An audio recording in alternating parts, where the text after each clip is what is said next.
Okay po mga kaibigan, magandang umaga po sa inyong lahat, magandang araw po.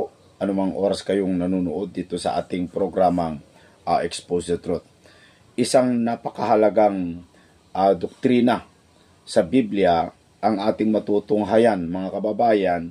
Ito po ay importante na mapakinggan ng mga taong bayan sapagkat ito po mga kapatid ay talagang nagagawa po ito na hindi po namamalayan ng tao.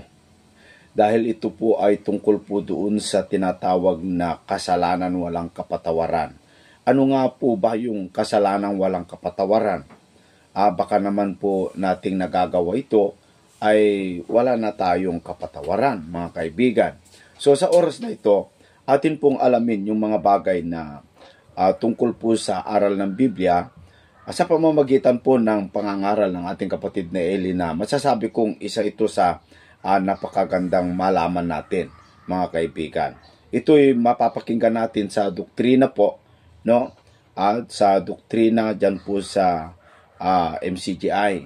Pero gusto ko pong i-share kasi may mga nagtatanong sa atin kung ano po yung kasalanan na walang kapatawaran. Kaya para maliwanag po sa atin mga kapatid, ay narito na po yung ating video na gusto kong i-share sa inyo. Sana po ay patapusin po ninyo kasi napakahalaga po ito talaga mga kababayan. Narito na po. Ang ating itutuloy ngayon, kapatid na Daniel. Kapatid na Eli, nandun po tayo sa pinag-aaralan natin na mga kasalanan laban sa Espiritu Santo at natapos po natin kagabi na pinag-aralan na po natin yung mga inihain sa Diyos-Diyusan at yung sa dugo. At ito pong binigti na makakasama po ngayon sa ating pag-aaral ay ang may kinalaman sa pakikiapid. Ito pong sinasabi dito sa ipinaliwanag ninyo sa Gawa 15:29 na o sa 28 kung umpisahan po natin na minagaling ng Espiritu Santo at namin na huwag kayong atangan ng lalong mabigat na pasanin maliban sa mga bagay na ito na kinakailangan, na kayo'y magsiilag sa mga bagay na inihain sa mga Diyos-Diyusan at sa dugo at sa mga binigti at sa pakikiapid. Kung kayo'y mangilag sa mga bagay na ito, ay ikabubuti ninyo, paalam na sa inyo. Ito po ang inyong tinalakay, kapatid na Eli, pati na ang pagbabalik aral din doon sa mga inihain sa mga Diyos-Diyusan. At ito pong ating pinag-aralan, yung binigti na hindi lumabas ang dugo at ang paraan para huwag makakain ng dugo, ito po'y patutuluin. At ito po ngayon ang nalabi dito sa apat nating pinag-aaralan, yung pong binabanggit dito na pakikiapid. Ano po itong pakikiapid at bakit bawal itong pakikiapid? Anong uri ng pakikiapid ang tinutukoy po dito sa ating pinag-aaralan ng mga kasalanan sa Espiritu Santo na walang kapatawaran kung sasadyain nating labagin pagkatapos po na ating matanggap ang katotohanan, kapatid na Eli. Yun po ang atin pong naiwanan po kagabi. Ang ating natitirang tatalakayin yung punto na ipinagbabawal ng Espiritu Santo na pakikiapid, kung paanong bawal ang dugo, bawal ang inihanda sa Diyos-Diyusan sa mga Kristiyano, bawal ang binigti, bawal din ang pakikiapid. Ano po yung pakikiapid? Kasi dalawang klase ang pakikiapid. Yung pakikiapid sa hindi asawa. Mabigat na kasalanan po yan na gagawa ng halos napakaraming tao sa mundo. Kaya naghihiwalay, nagdidiborsyo dahil sa pakikiapid. Yan po ay papunta sa parusa yan yung pakikiapid ng tao sa laman. Meron po kasi yung pakikiapid sa espiritu.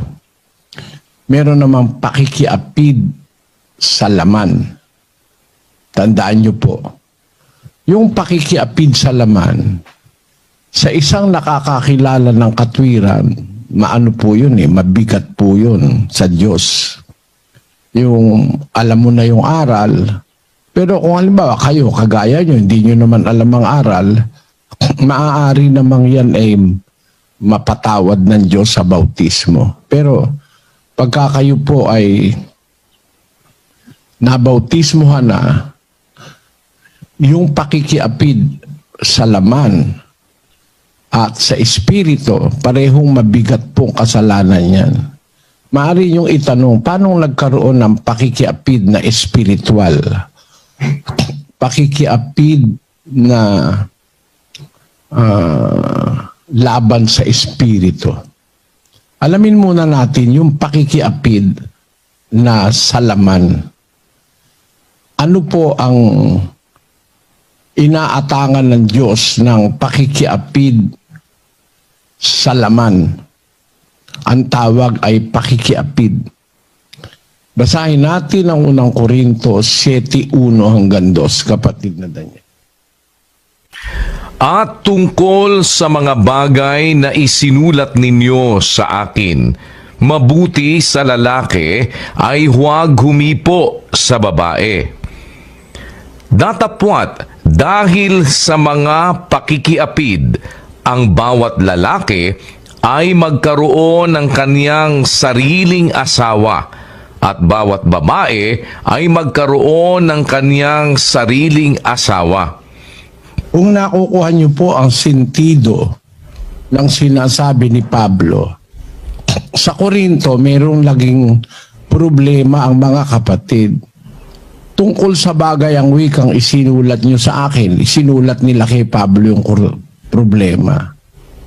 Ang sagot ni Pablo, mabuti sa lalaki, huwag humipo sa babae.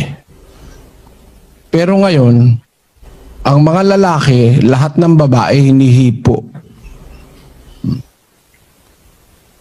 Yun pong sinabi sa Tagalog na huwag humipo sa babae. Sa Grego, yung pong salitang humipo, ilagay nga natin sa screen. Huwag humipo sa babae. 680. Haptomai. To attach oneself to. Yung salita pong huwag humipo, hindi naman hipo lang na nahipo lang masama na. Ang kahulugan ng haptomai sa Grego ay magkaroon ng kaugnayan.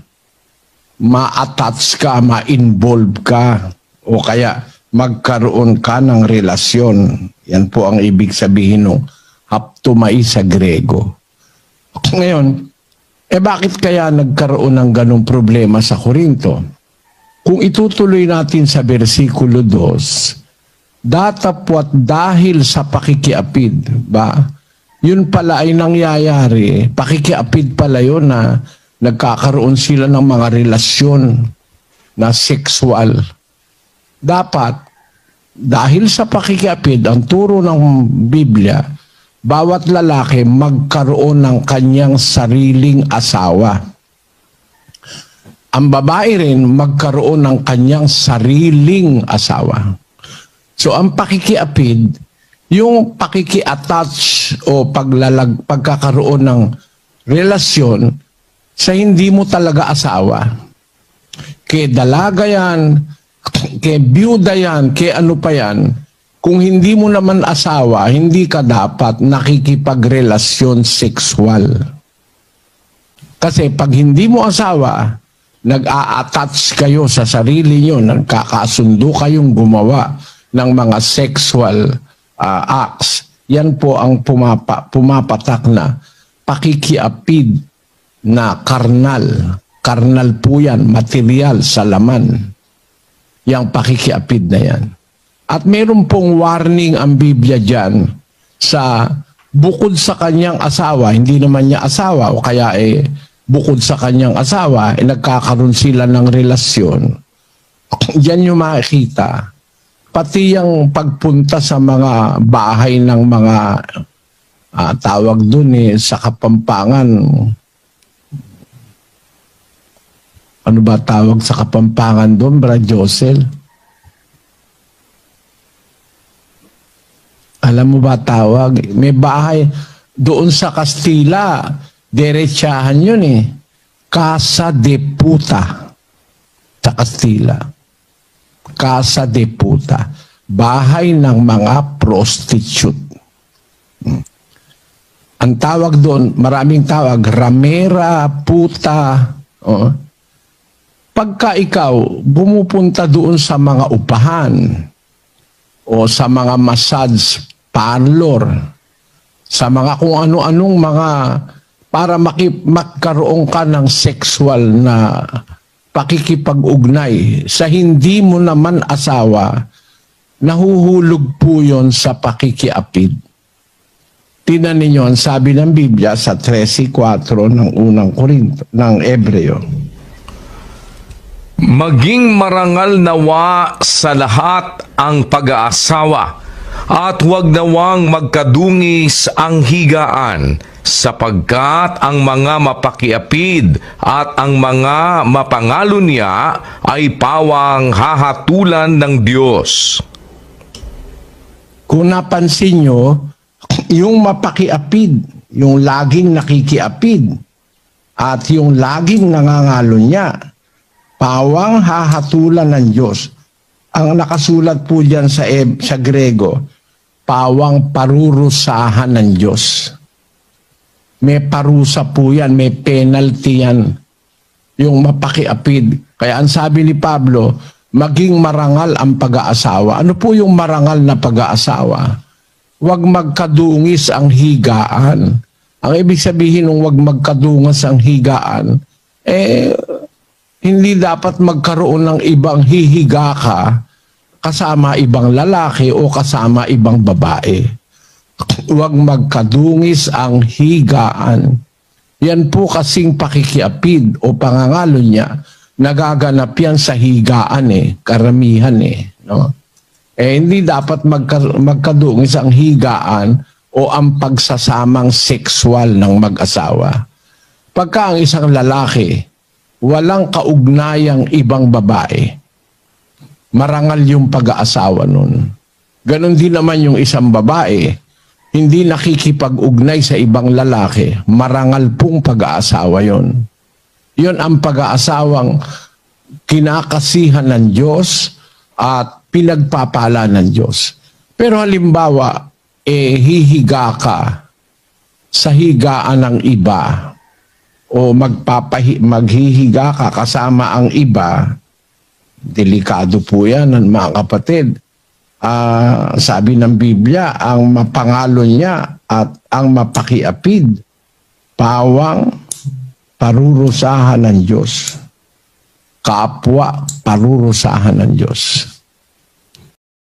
So yan po mga kaibigan, maliwanag po sa atin kung ano po yung pakikiapid sa laman, no? Na kahit yung pumunta ka lang sa isang lugar, sa bahay aliwan, at ikaw ay umorder ng isang inumin at kumuha ka ng babae, isang uri din ng pakikiapid, mga kababayan.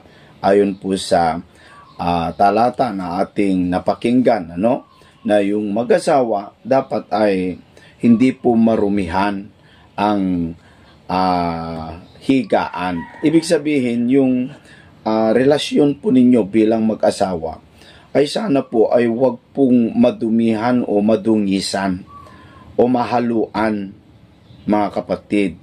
Ikaw bilang isang lalaki o bilang isang babae, dapat maging tapat ka sa iyong asawa, na kung ikaw ay Kristiyano na, maliban lang doon sa mga hindi Kristiyano, kasi wala naman po tayong karapatan upang husgahan o hatulan. Bahala na po ang Diyos sa kanila, bagamat alam natin masama po yun, pero ang pinag-uusapan natin dito ay tungkol po sa mag-asawa, no? Na Kristiyano, yung Kristiyano na, yung tumanggap na sa aral, yung tumanggap na ng doktrina ng ating Panginoong Jesucristo. Ito po yung ating pinag-uusapan. So maliwanag po, mga kaibigan, miski pa nga yung mag-desire ka o magnasa ka, ay kasama din doon po sa ipinagbabawal po ng Biblia. Kasi yun po yung sinabi ni Kristo na bawal po, mga kapatid, para hindi po magkaroon ng kasi kapag nakakaramdam ka ng ibang pakiramdam kasi doon sa iba, yun po yung magtutulak sa iyo Kaya dapat miski yung pag-desire, pinapatanggal na ng ating Panginoong Hesukristo.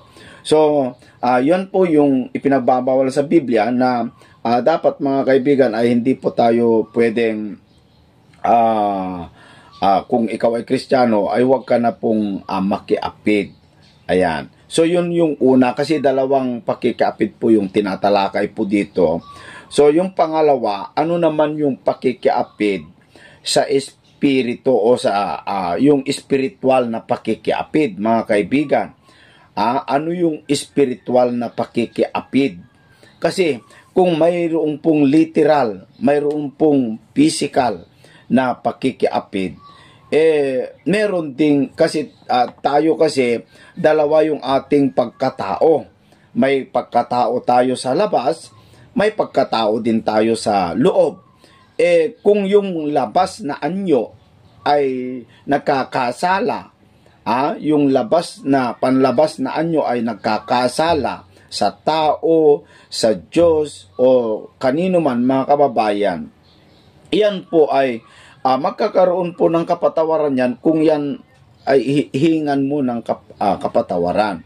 Ang masaklap po dito, mga kababayan, ay yung buhay nating spiritual o yung pagkataong loob na sinasabi po ng Biblia, no? Yung pagkataong loob na pwede rin magkasala katulad ng kasalanan na nagagawa ng lamang anyo natin.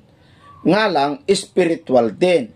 Kung magsinungaling ka sa laman o sa pagkataong labas, ay pwede ka rin magkasala miski sa spiritual ng kasinungalingan. Nga lang, spiritual din, mga kaibigan. So, dapat alam natin paano yung magkasala sa laman o sa physical na literal na nakikita, at ano din naman yung kasalanang spiritual. Dapat makita po natin yun kasi importante na malaman natin dahil ang sabi po ni Apostol Pablo sa banal na kasulatan, mga kaibigan, dito po sa libro ng 1 Thessalonians chapter 5 sa verse 23, ganito po yung sinasabi po ni Apostol Pablo: at pakabanalin kayong lubos ng Diyos din ng kapayapaan, at ang iyong espiritu at kaluluwa at katawan ay ingatang buo na walang kapintasan sa pagpaparito ng ating Panginoong Hesukristo. So, pinapaingatan po ni Apostol Pablo yung ating pagkatao, yung buong pagkatao natin sa espiritu, sa kaluluwa at sa katawan. Kasi maaari magkasala ka sa espiritu o magkasala ka sa laman, mga kapatid. Ngayon, ang alamin po natin ngayon, isunod natin pakinggan sa ating kapatid na Eli, ano po yung kasalanan sa espiritu o yung pakikiapid? Ano po yung pakikiapid sa espiritu? Ito, mga kapatid, panuorin natin. Kaya nga, iglesia, dapat malinis sa pakikisama kay Kristo. Hindi dapat na tayo nagtataksil. Ang asawa ng iglesia sa termino ng pagsasama, makikisama ka kay Kristo ng matapat sa Kanya. Siya ang parang pinaka-asawa ng bawat isa sa iglesia. Yung salitang asawa po, ibig sabihin, naka-attach, nakatali ka kay Kristo. No? Kaya bawal yung magkaroon ka na yun Bakit? Si Kristo naman talaga ang lalaking tinutukoy na iniwan ng ama niya at ina niya bilang mag-asawa. Doon sa eternity, No? Kaya pala sa Biblia, dahil dito'y iiwan ng lalaki ang kanyang ama't ina, makikisama sa kanyang asawa. Ang dalawa magiging isang laman. Ang hiwagang ito ay dakila. Datapwat sinasalita ko ang tungkol kay Kristo at tungkol sa iglesia. Alam nyo ba yon mga kapatid? Na ang kahulugan nito kung hiwagang dakilang ito ng Biblia?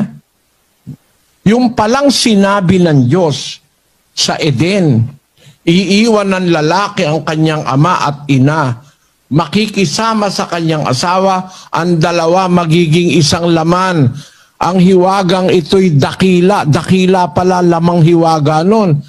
Ang tinutukoy pala doon si Kristo at ang iglesia. Magsasama bilang mag-asawa. Doon sa eternity.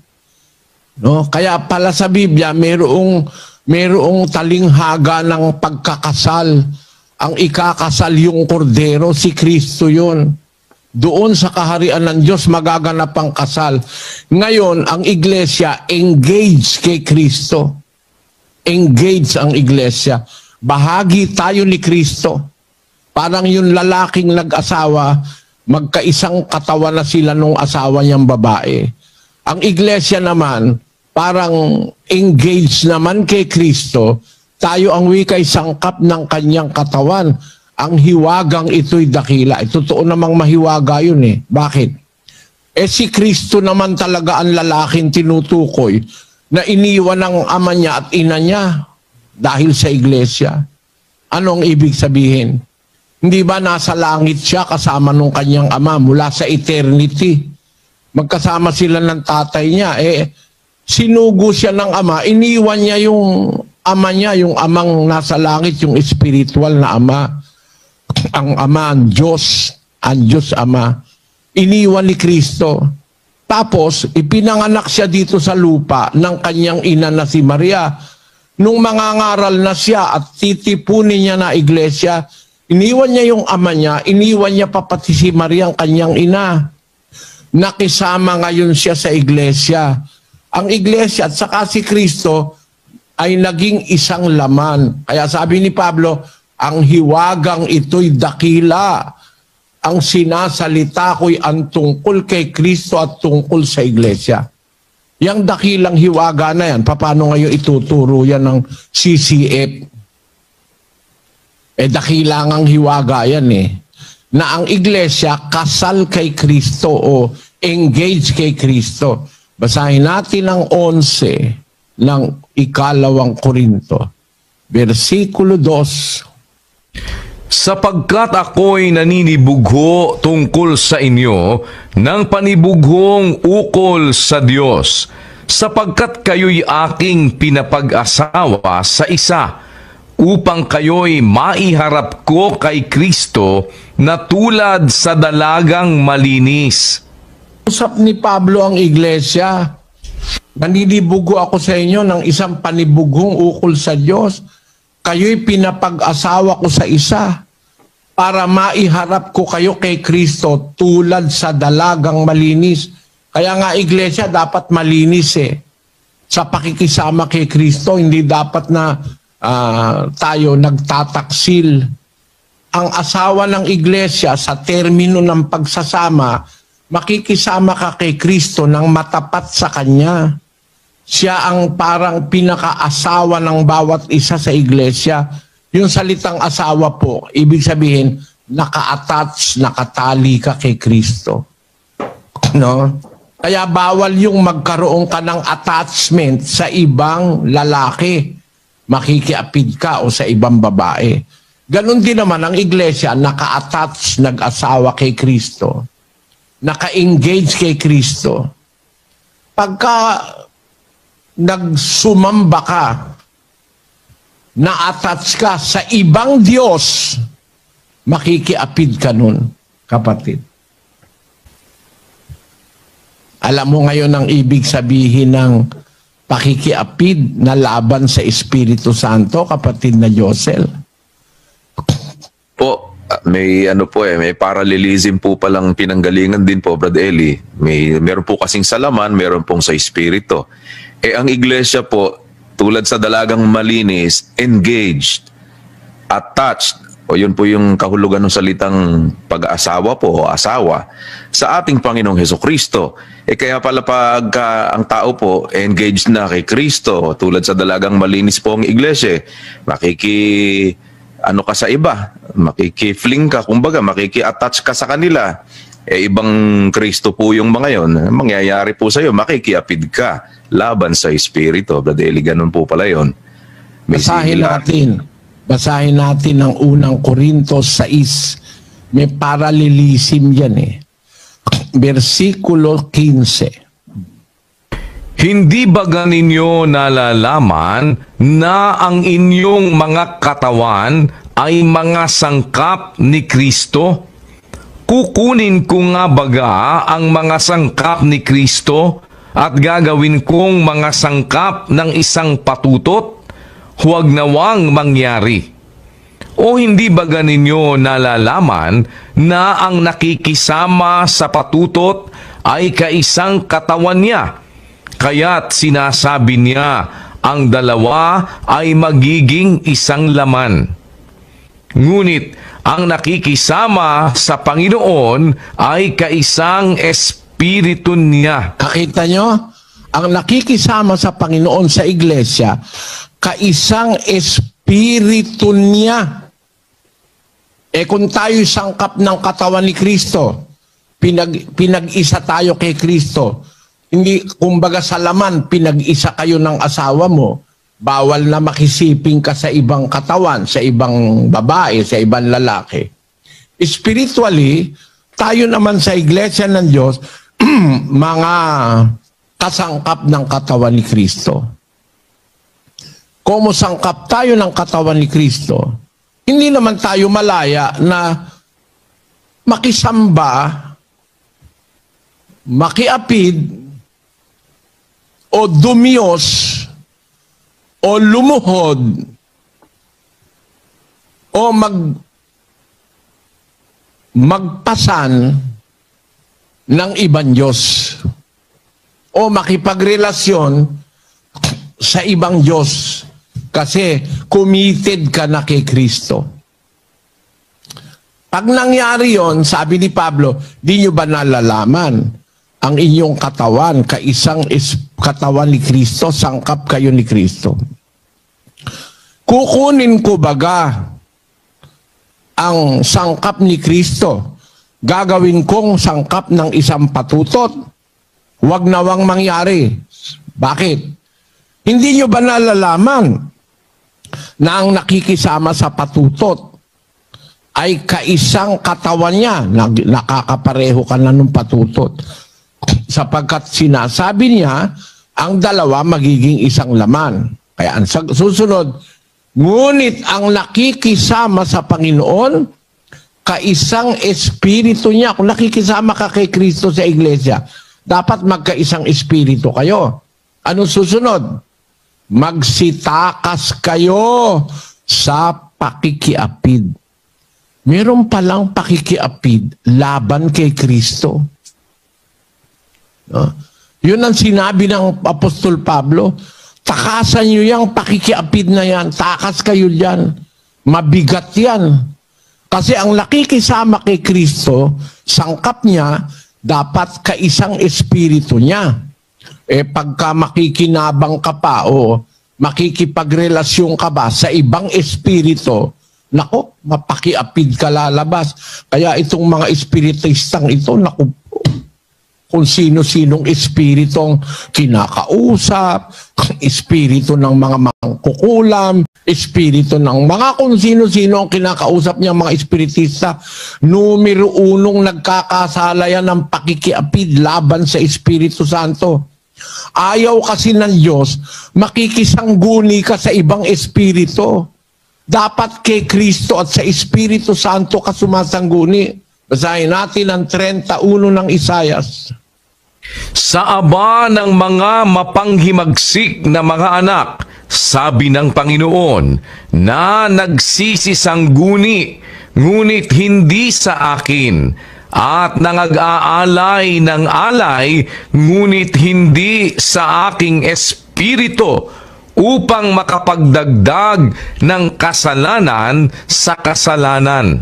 Kita nyo, yung sumasangguni sa ibang espiritu, nagdadagdag ng kasalanan sa kasalanan. Patong-patong na kasalanan yan.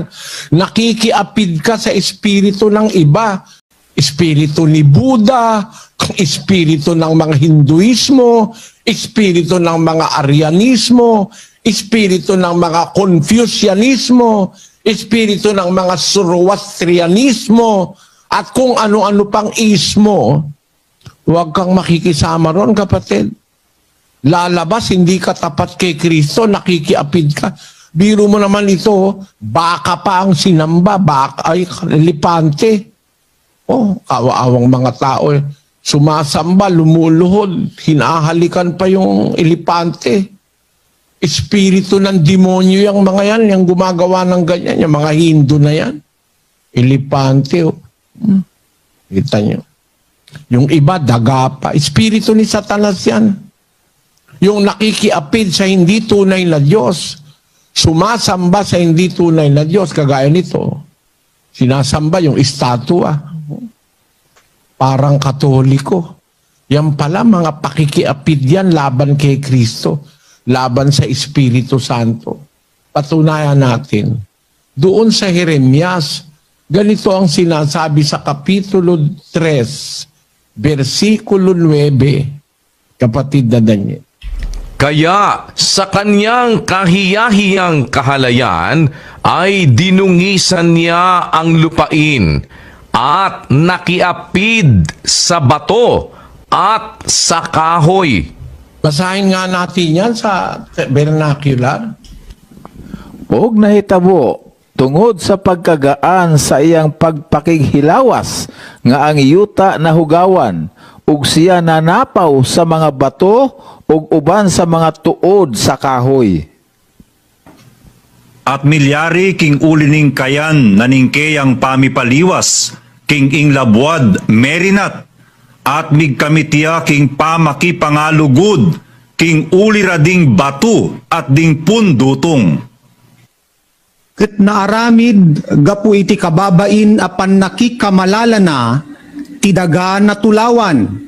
Ket isu nakikamalala kadagiti batbatu ken kadagiti puun ti kayo.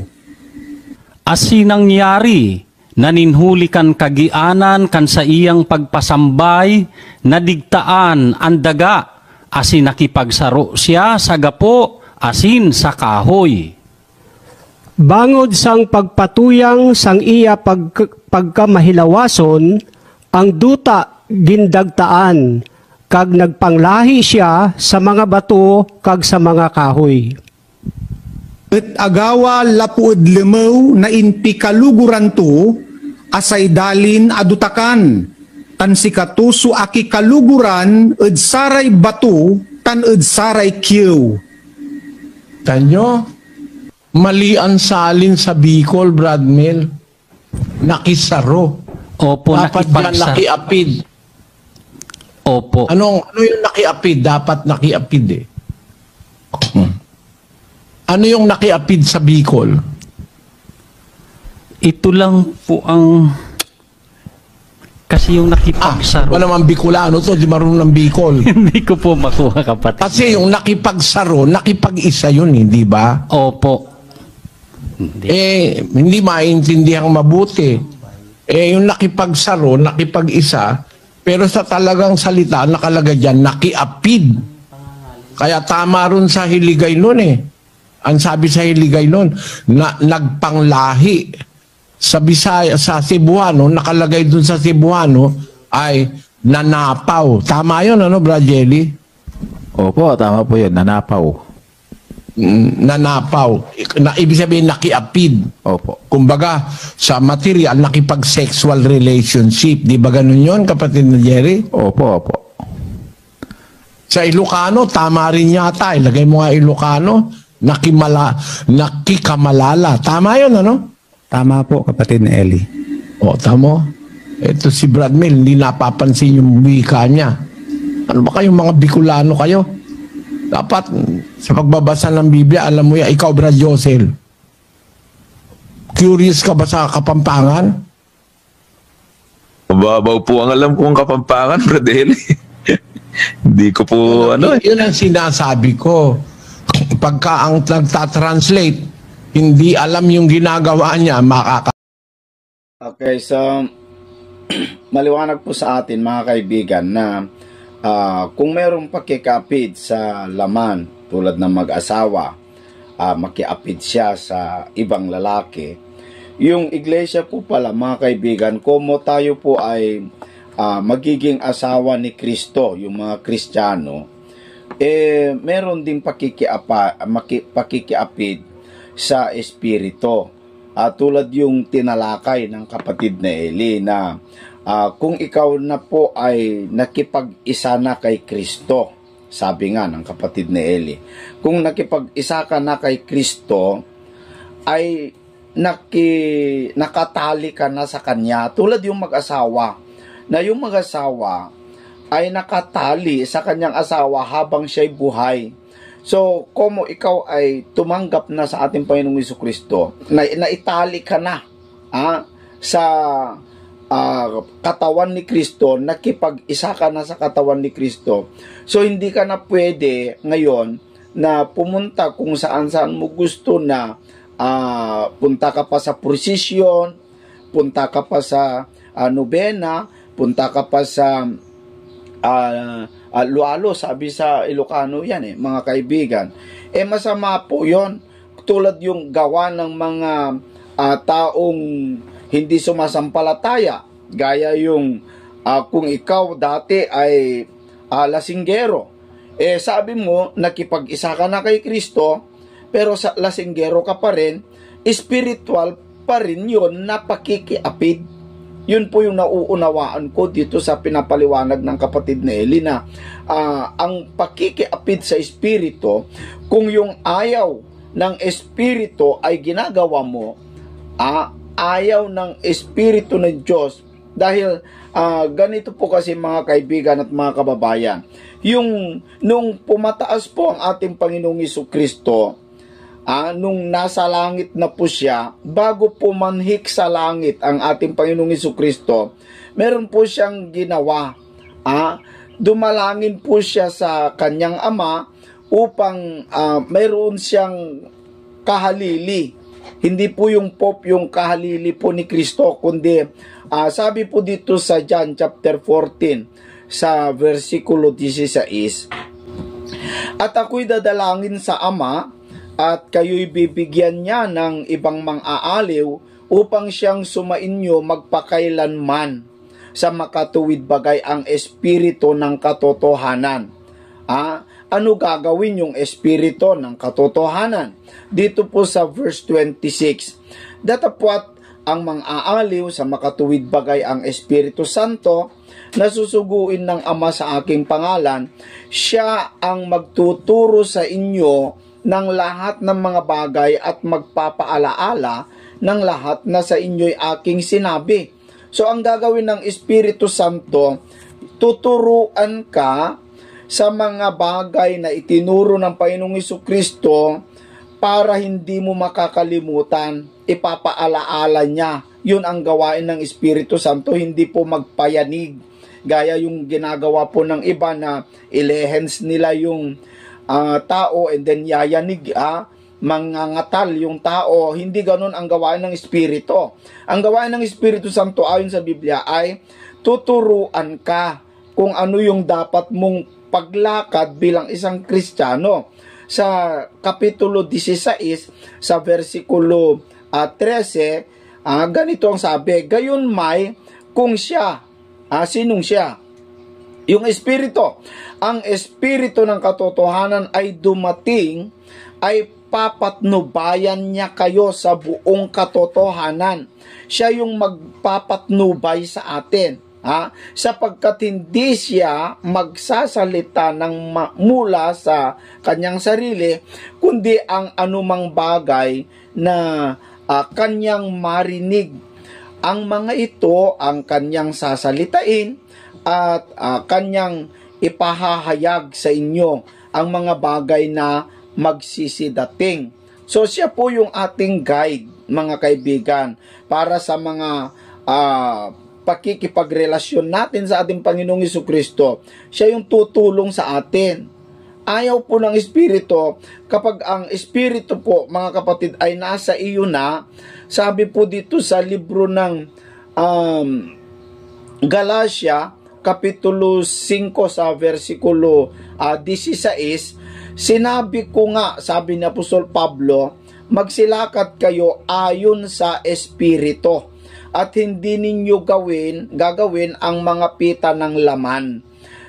Ang isang Kristiyano po pala, kapag nakipag-isa ka na kay Kristo, lumakad ka bilang isang Kristiyano na nakiasawa o relasyon na kay Kristo. Ang paglakad mo bilang isang kasintahan ni Kristo, lumakad ka ayon sa gusto ng Espiritu, kasi siya yung magtuturo sa iyo Siya yung iniwan ni Kristo o inatasan ni Kristo para maging guide mo, kahalili niya, turuan ka kung paano lumakad bilang isang Kristiyano, mga kaibigan at mga kababayan. Kaya bawal po kapag ikaw na po ay nakipag-isa na kay Kristo, ay wag mo nang dapat gawin yung mga bagay na nakaraan, tulad yung kung ikaw ay nagnanakaw, dapat wag ka nang magnakaw. Kung nagnanakaw ka pa rin, still pakikiapid yun sa Espiritu. Kung dati ay nagsisinungaling ka, wag ka nang magsinungaling. Kasi kung nagsisinungaling ka pa rin, ibig sabihin, nakikiapid ka pa rin sa espiritu ng demonyo. Nakikiapid ka sa espiritu ni Satanas. Kasi si Satanas, siya yung espiritu ng mundo, siya yung ama ng kasinungalingan, mga kaibigan. Kaya kung yung mga gawain ni Satanas, yun po yung ating nagagawa, ibig sabihin, nakikiapid. Ganun po pala yung pakikiapid sa spiritual. So kung may physical, literal na pakikiapid, mayroon ding spiritual na pakikiapid. Na ano po yon? Yung mga gawa na kung yung mag-asawa ay ang pakikiapid ay tungkol po doon sa pakikipagrelasyon niya sa ibang lalaki o ibang babae. Sa spiritual na pakikiapid naman, kapag ikaw ay sumunod na kay Kristo, tinanggap mo na si Kristo, at gumagawa ka pa rin sa dati mong dating gawa o yung gawa ng laman, isang uri ng pakikiapid po yon sa espiritu. Lalong-lalo yung pumunta ka doon sa mga Diyos-Diyusan, kung ano yung ginagawa nila, ginagawa mo din. Ay hindi, ano lang ito, pakikisama lang ito. Pakikisama lang ito, Esel. Wala naman, hindi ko naman mula sa puso ko ito, kundi gawin ko lang ito kasi kung hindi ka naman makisama, para kang ganun po yung katwiran ng iba pakikisama lang daw pakikisama nga kasalanan nga yung ginagawa mo, pakikisama pa rin. Dapat ikaw yung magiging liwanag doon sa tao na pakisamaan mo. Hindi ikaw yung sumunod sa kanya, mga kaibigan. Dapat hindi naman po tayo tutol doon sa tinatawag na pakikisama. Basta hindi ikaw yung sumunod, alam mo na nga mali tapos nakisama ka pa para lang hindi magalit sa iyo, okay lang sa iyo. Basta kahit hindi magalit yung tao, makisama ka, gawin mo yung gusto niya, kahit magalit na ang asawa mo o yung magalit na ang Diyos bilang asawa mo sa spiritual, si Kristo, okay lang ba sa iyo yon? Kung yung literal na asawa mo, meron kang asawa, and then tapos nakita kayo doon sa dati mong ex, tinawag ka, pakikisama ko lang yon, Bakit? Pakikisama ko lang yun sa dati nating kaibigan. Kaya sumama ako sa kanya. Payag ba asawa mo nun? Makisama ka sa kanya. Kung ayaw mong magalit siya, makisama ka. Gawin ninyo yung dating ginagawa. Sa laman. Ay hindi po pwede yon, mga kapatid. Magagalit yung asawa mo yan. So ganun din ang Panginoong Jesucristo bilang asawa mo na, dahil nakirelasyon ka na sa kanya, tinanggap mo na siya, wag na. Ganun po pala, mga kaibigan, ang pakikiapid sa Espiritu Santo, no? Yung pakikiapid sa makirelasyon ka pa sa gawa ng mundo, mga kaibigan. So, alam nyo, napakaganda itong ating napakinggang aral, husay ang pagkapaliwanag, mga kababayan, no? Kung gusto nyong mapanood ang buo ng video ito, mga kaibigan, kasi may mga nagrereklamo, ba't ka pa nagpapaliwanag? Reaksyon po ito Kung gusto po ninyong panuorin ito ng buo na walang ganitong reaksyon, punta po kayo doon sa MCGI channel. Kasalukuyan naman yata ang doktrina, mapapanood nyo ito buo. Mga kaibigan, huwag po kayong magreklamo dito, punta po kayo doon. Mga kapatid, kasi buo naman doon sa MCGI channel. Pindutin nyo lamang po, nasa link po sa baba, may link po doon ng MCGI. Pindutin po nyo dito sa description sa video ito, mga kaibigan. May link po ng MCGI dyan. Pindutin nyo yan para makapunta kayo doon sa MCGI channel para mapanood nyo yung buo, mga kapatid. Kasi napakaganda po yung mapanood mo yung buo nito para magkaroon ka ng idea kung ano po talaga yung aral ni Kristo, yung kabuuan ng aral ni Kristo. Bagamat sinasabi ko na rin, mga kaibigan, dito sa ating programa yung mga aral ni Kristo, pero kung gusto nyo na si Brother Eli mapakinggan nyo, punta kayo doon sa MCGI channel. Nasa YouTube naman mga kaibigan no? So dito napakaganda yung pagkapaliwanag na yung babae, ang isang kautusan sa mag-asawa ay iwanan ang kanyang asawa at makipagkaisa. Napakagandang hiwaga pala nito, no? Na kung yung isang mag-asawang lalaki at babae, kapag sila po ay mag-asawa na, ay yung lalaki, iwanan niya ang kanyang ama at ina.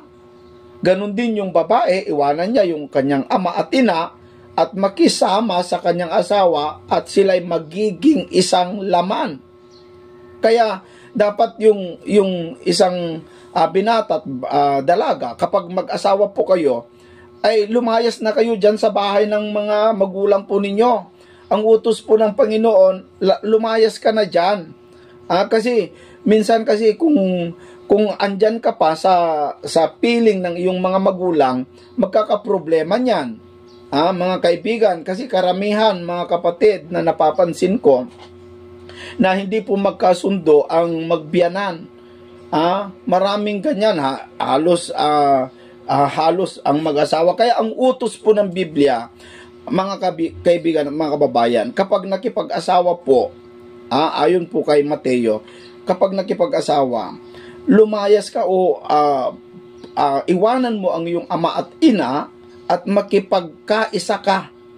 Yan ang tinatawag na magiging isang laman. Nagaya din ng pakikipag-asawa sa Espiritu o sa kay Kristo, na kapag ikaw po ay nakipag-asawa na, nakipagrelasyon na kay Kristo, iwanan mo na si Satanas. Wag ka nang makipamahay pa kay Satanas, wag na. Iwanan mo na si Satanas na dati mong magulang, dati mong asawa o anuman. Iwanan mo na si Satanas, makipagkaisa ka na kay Kristo. At kung ano po yung gusto ng asawa mo, wala ka ng kapangyarihan sa katawan mo. Dito po sa unang Korinto, sa unang Korinto Kapitulo 7 sa versikulo 3, ganito ang sinasabi: ibigay ng lalaki sa asawa ang sa kanya'y nararapat. At gayon din naman ang babae sa asawa. So yung mag-asawa po pala, yung lalaki ibigay sa babae ang sa kanya'y nararapat. Ano yung nararapat? Yung buhay na maganda, yung bahay, yung pangangailangan sa pamilya, dapat tungkulin ng isang lalaki, gawin yon. Ganun din ang babae. Ang babae ay walang kapangyarihan sa kanyang sariling katawan. So, ganun po pala ang mag-asawa, no, mga kapatid. Yung babae daw, kapag nakipag-asawa ka na, wala ka ng kapangyarihan doon sa sarili mong katawan. Kanino na yung katawan mo? Kundi ang asawa, at gayon din naman ang lalaki ay walang kapangyarihan sa kanyang sariling katawan, kundi ang asawa. So, ang nagmamay-ari na po pala sa katawan mo ay yung asawa mo. Ngayon, ang pakikipag-asawa natin kay Kristo, ganun din po mga kapatid, no? Na kapag ikaw po'y nakipag-asawa kay Kristo, yung sarili mong katawan, yung sarili mong kagustuhan, hindi na sa iyo, hindi mo na yun pagmamay-ari, kundi kay Kristo na po yun, mga kapatid. Ganun din si Kristo, yung pagmamay-ari niya ay pagmamay-ari mo na din. Kaya nga mga kapatid, yung ugali, yung karakter ni Kristo, yun na yung magiging karakter mo. Kung baka magkapalitan mga kaibigan yung magiging karakter mo, yun na yung magiging karakter niya. Kaya kapag nakipag-asawa ka na kay Kristo, yung lumalabas na sa iyo ay yun na po yung nakikita, mga kaibigan. So ganun po pala, no? Napakaganda, ganda ang aral na ating pong nakikita dito, na sa pagkakasala sa Espiritu Santo, na maaaring ito'y hindi mapapatawad, ay ang isang napakabigat, yung makikiapid ka pa sa espiritual na pakikiapid. Isa pa sa mga nakikita kong kasalanan sa Espiritu Santo ay yung magsinungaling. Dito sa libro ng Acts, mayroon pong istorya na ganito. Napakasimple lang kung titignan natin. Yung kasalanan ni Ananias at saka ni Sapphira. Nagsinungaling lang sila sa Espiritu Santo sa pamamagitan ng pagbibigay ng abuloy. O ito, basahin natin mga kapatid. At sinabi sa kanya ni Pedro, sabihin mo sa akin, kung ipinagbili ninyo ng gayon ang lupa. At sinabi niya, oo, sa gayon. Datapot sinabi sa kanya ni Pedro, bakit kayo nagkasundo upang tuksuin ang Espiritu ng Panginoon?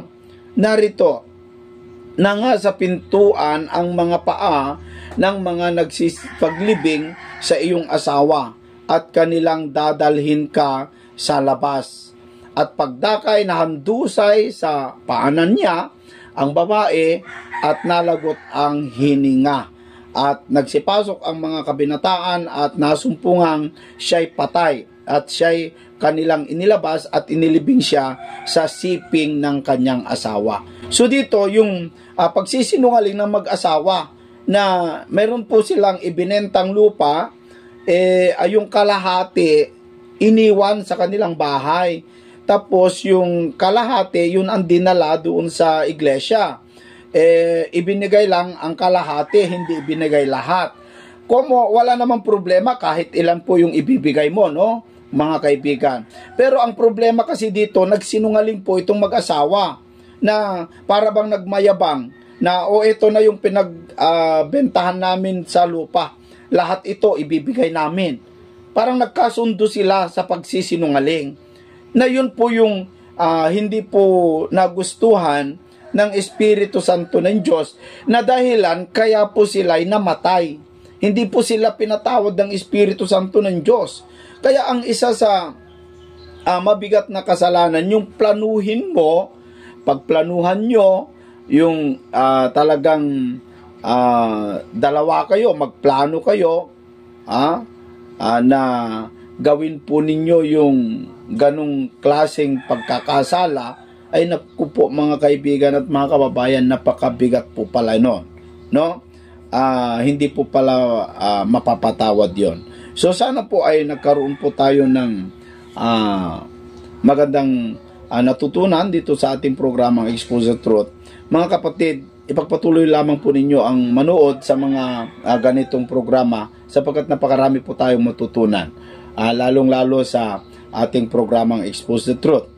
At ulitin ko lamang po mga kaibigan, kung gusto po ninyong mapanood yung buong video na ito, punta lamang po kayo doon sa MCGI channel, mapapanood nyo po ito buong buo. Lalong-lalo kapag punta po kayo doon sa tinatawag na mass indoctrination.